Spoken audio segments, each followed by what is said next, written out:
मला वाटतं खाई त्याला खवखवे. जर ईडीची रेड पडण्यासदृश्य काही गोष्टी असतील तरच ईडीची रेड पडू शकते ना. कारण आपलं संविधान, कायदा, नियम त्यानुसारच आपल्या तपास यंत्रणा काम करत असतात. विनाकारण कोणावर अशा प्रकारची रेड होत नसते आणि त्याच्यामुळं काही तथ्य नसेल तर रेड पडायचं काय कारण नाही. पण चक्रव्यूहात अडकतात असं दिसते राहुल गांधी. नाही, म्हणून मी आपल्याला म्हणालो ना, खाई त्याला खवखवे. जर अशा प्रकारचं बिनबुडाचं बेताल वक्तव्य करून राहुल गांधी स्वतःभोवती गुरफटतायत आणि मग त्या गुरफट्यातना स्वतःच्याच मनामध्ये भीती निर्माण होते किंवा जाणीवपूर्वक तयार केलं जातं की अशा प्रकारच्या सरकार गोष्टी करणार आहे. आज संजय राऊतांनी पत्रकार परिषद घेतली ज्यामध्ये टीका केली आणि त्यांनी स्पष्टपणे म्हटलंय की किती काळ हिंदू मत भाजप करणार आहे आणि तुम्ही इतके वर्ष काय करत होता. इतके वर्ष काय करत होतो त्या ठिकाणी बाळासाहेब ठाकरे आणि भारतीय जनता पार्टी एकत्रितपणे हिंदुत्वाची ध्वजा त्या ठिकाणी खांद्यावर घेऊन काम करत होती. आता आपण त्या ठिकाणी हिंदुत्वाशी बेईमानी केलीत, एकत्र हिंदुत्वाच्या भूमिकेवर निवडून आलो आणि काँग्रेसच्या जाऊन वळसेनेला आपण त्या ठिकाणी गेलात, राष्ट्रवादीबरोबर हातमिळवणी केलीत आणि त्याच्यामुळं तुम्ही हिरव्यांचा आधार घेऊन त्या ठिकाणी मतं मिळाल्यामुळे आता तुम्ही हिंदुत्व द्वेष्ट झालेला. कारण हिंदुत्ववादी विचारांपेक्षा आता मतांसाठी आम्हाला ती भूमिका योग्य आहे. त्यातनं राऊतांची अशा प्रकारची वक्तव्य राजकीय स्वार्थापोटी येत आहेत. पण हिंदू मतासाठी भाजप केवळ योजना आखते आणि भारतीय जनता पक्ष हिंदुत्वाला किंवा हिंदुत्वाचा पुरस्कार अजिबात करत नाही. भारतीय जनता पक्ष हे फक्त राजकारणाकरता हिंदुत्व करते. नाही, भारतीय जनता पार्टीने हिंदुत्व राजकारणासाठी कधीच केलं नाही. बाळासाहेबांना हिंदू हृदय सम्राट म्हणलं जायचं, लोकांनी त्यांना बिरुदावली दिली होती. आणि हिंदुत्व हा काय राजकारणाचा विषय नाही, ती आपली अस्मिता आहे, तो आपला राष्ट्राभिमान आहे. परंतु आता संजय राऊत सकाळी उठले की त्यांना त्या ठिकाणी बांग द्यावी लागते आणि त्या पद्धतीनं काहीतरी रोज एखादा इश्यू काढत असतात आणि त्यातनाच हा बांग देण्याचा प्रकार आहे. सर, नवीन चर्चा जी आहे ती सोशल मीडिया आणि या सगळ्यावर पाहिली जाते, खास करून मराठा आरक्षण संदर्भात.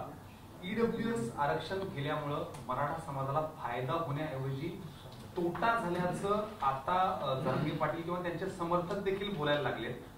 इतर समाजाला, काही ठराविक समाजाला त्याचा मोठा फायदा झालाय आणि त्यामुळं त्या गोष्टी चर्चेत येतात. काय नेमकी भूमिका आहे भाजपची? आमचं पहिल्यापासनं नम्रपणे हेच सांगणं होतं की हा विषय मार्गी लागेपर्यंत ज्या सवलती चालू आहेत, जे ईडब्ल्यूएसचं आरक्षण आहे ज्यामध्ये मराठा समाज 90 ते 95% लाभ घेत होता, ते चालू राहावं.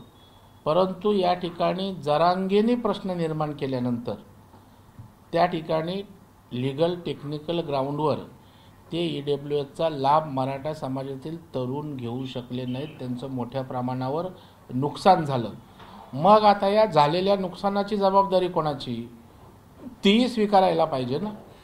कारण आम्ही मराठा समाजाचे सारे प्रश्न मार्गी लागेपर्यंत आहेत त्या लाभांचा फायदा घ्यावा अशी एक समंजसपणाची भूमिका घेतली होती. परंतु आडेलतट्टू भूमिका घेतल्याने काय होतं हे आज मराठा समाजाच्या ईडब्ल्यूएसचं नुकसान झालेले विद्यार्थी सांगू शकतील. पण भाऊ, परत तोच मुद्दा की इतक्या वर्षानंतर भरती प्रक्रिया सुरू आहे, पोलीस भरती असेल, इतर महत्वाच्या गोष्टी असतील. हा फटका हा फक्त तात्पुरता नाही, हा लॉंग टर्म बसणार आहे. काही सरकारची भूमिका असणार याबद्दलची, कारण अडेलतट्टू भूमिका घेतली असेल तरी त्याचा फटका मात्र समाजाला बसतोय. नाही, एक लक्षात घ्या, त्यामुळं केवळ राजकारणासाठी राजकारण करू नका हे आमचं सांगणंच त्यासाठी आहे की आपण बघाल की 10% मराठा समाजाला आरक्षण दिलंय, जे कुठल्याही प्रकारे कोर्टानं फेटाळलेलं नाही. किंबहुना त्या आरक्षणाची अंमलबजावणी सुद्धा आता जी पोलिसांची किंवा इतर सरकारी भरत्या ज्या झाल्या त्याच्यामध्ये 10% मराठा समाजाची मुलं त्या ठिकाणी समाविष्ट झालेली आहेत. मग आरक्षणाचा विषय आला कुठे? आणि मग जर काही सगळे सोयरे नोंदणी किंवा इतर गोष्टीतनं जे विषय आज क्लिष्ट झालेत त्यामुळं EWSचं मुलांचं नुकसान त्या ठिकाणी झालेलं आहे. आणि त्याच्यामुळे मला वाटतं सरकारच्या बाजूनं सरकार अत्यंत स्पष्ट आहे, पारदर्शक आहे आणि म्हणून सरकार भूमिका घेत आहे. परंतु प्रश्न धगधगतच राहावा आणि त्यावर राजकीय पोळी भाजायची असं जर असेल तर त्याला सरकार काय करणार? संजय राऊत यांनी पुन्हा एकदा तुलना केलेली आहे आणि अंडरवर्ल्डची सरकारची तुलना केली. जशा दाऊद इब्राहिमच्या छोट्या शक्तींच्या टोळ्या काम करतात त्याच पद्धतीनं दिल्लीचं सरकार काम करते आणि महाराष्ट्रामध्ये गुंडाराज माजवते. संजय राऊतांकडं सर्च ऑपरेशन करावं, त्यांच्या आजूबाजूला किती टोळ्यांची लोक घराबाहेर आणि आमच्या परिसरात वावरत असतात याचा एकदा संदर्भ तपासण्याची आवश्यकता आहे. मग अंडरवर्ल्डशी कोण संबंधित आहे हे जनतेसमोर येईल. नाव आणि भेष बदलून दिल्लीला गेल्याचे आरोप खोटे आहेत आणि असं अजितदादा म्हणतात आरोप खरे ठरल्यास राजकारणात सोडेल. अन्यथा संसदेत खोटे आरोप करणाऱ्यांनी राजकीय संन्यास घ्यावा अजितदादांनी आवाहन केले. अजितदादा अत्यंत स्पष्ट वक्ता आहे आणि त्यामुळे जे आरोप अजितदादांवर केलं त्याचं खुलं आव्हान त्यांनी त्या ठिकाणी दिलेलं आहे. आता बेताल बिनबुडाचे आरोप करणाऱ्यांनी आता केलेले आरोप सिद्ध करावेत. नाही तर अजितदादांनी ज्या पद्धतीनं आव्हान दिलं आहे ते स्वीकारून जर सिद्ध करू शकला नाहीत तर त्यांनी राजीनामा देण्याची आवश्यकता आहे. एक इंदापुरातून हर्षवर्धन पाटील अपक्ष लढण्याची तयारीत आहे. कार्यकर्त्यांकडून बॅनरबाजी करण्यात आली. नाही, मला वाटतं अजून निवडणुकीची प्रक्रिया अंतिम टप्प्यात यायची आहे आणि आता इच्छुक जे असतात ते वेगवेगळ्या पद्धतीनं आपापल्या मतदारसंघात प्रेझेंट होत असतात, काम करत असतात. पण आज तरी भारतीय जनता पार्टीमध्येच हर्षवर्धन पाटील साहेब आहेत आणि त्यामुळं त्यांच्या निवडणूक आणि उमेदवारीचा निर्णय भारतीय जनता पार्टी आणि महायुती घेईल. येवल्यात भुजबळांविरुद्ध दत्ता आव्हाड मैदानात उतरण्याची तयारी आहे आणि जितेंद्र आव्हाडांनी शरद पवारांची सुद्धा भेट घेतली, त्यांनीही भेट घेतली. नाही, आता हे प्रत्येक विधानसभेत होत राहणार ना. अशा प्रकारचे दत्ता आव्हाड प्रत्येक ठिकाणी असणार, कारण प्रत्येक विधानसभेत कोणतरी लढणार, कोणतरी इश्यू घेणार, कोणी जातीचे घेणार, कोणी लोकल घेणार. तर मला वाटतं ही काही निवडणुकीची प्रक्रिया आहे. आता भुजबळांच्या इथे लढणार म्हणून तुमच्याकडे बातमी होती, पण प्रत्येक मतदारसंघात कोणतरी लढणार आहे. साहेब, ते महायुतीच्या जागा वाटपाच्या विभागवार बैठका सुरू झाल्याचं कळतंय. यामध्ये कोकण विभागाची जी बैठक झाली यामध्ये 15 महायुतीच्या जागा ज्या आहेत या निश्चित झाल्याचं कळतंय. काय तथ्य आहे? आता तुम्हाला कुठून कळलं माहीत नाही. अजून आमच्या अशा प्रकारच्या चर्चा सुरू होत आहेत. कुठल्या विषयावर अंतिम त्या ठिकाणचं स्वरूप आलं असं माझ्याकडे माहिती नाही आहे. परंतु लवकरात लवकर महायुतीमध्ये समन्वयातनं त्या ठिकाणी जागा वाटप निश्चित होईल. लाडकी बहीण योजनेबाबतही टीका टिप्पणी होऊ लागली आहे. संजय राऊतांनी पुन्हा टीका केली आहे. संजय राऊत म्हणतात की लाडक्या बहिणींना जो न्याय आहे तो महाविकास आघाडी देऊ शकेल, उद्धव ठाकरे देऊ शकतील आणि हे सरकार केवळ 1-2 महिने पैसे देईल, यानंतर कर्जाचा डोंगर उभा करून पळून जातील. मला वाटतं लाडकी बहीण ही योजना अत्यंत लोकप्रिय झाली. कोट्यावधी महिला भगिनी त्या ठिकाणी प्रतिसाद देत आहेत आणि त्याच्यामुळे एक चांगलं वातावरण राजकीय महायुतीसाठी निर्माण झाले. त्यातनं संजय राऊत आणि त्यांची महाविकास आघाडी भयभीत झाले. त्याच्यामुळे पैसे कुठून आणणार, नंतर बंद करणार, अशा प्रकारच्या वल्गना करतायत. तुम्ही काळजी करू नका म्हणून तुम्ही परत सरकारमध्ये नको, कारण ती योजना तुम्ही बंद कराल.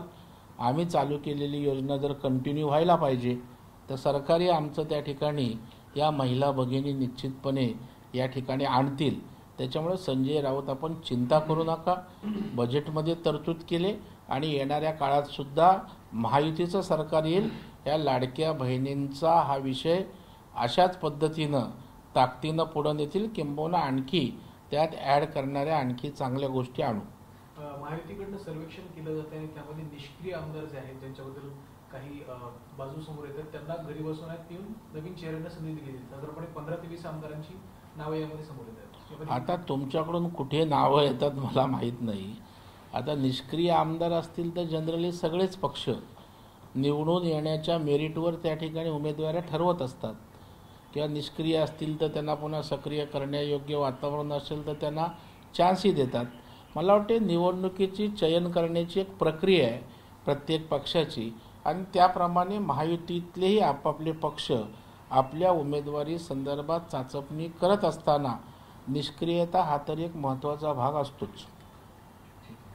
मशालचं ते आगचं तुझं मशाल आग विझली का तुझी? त्यांनी म्हटलंय की आम्ही जी मशाल पेटवली त्याने भाजपच्या खुर्चीखाली आग लागली.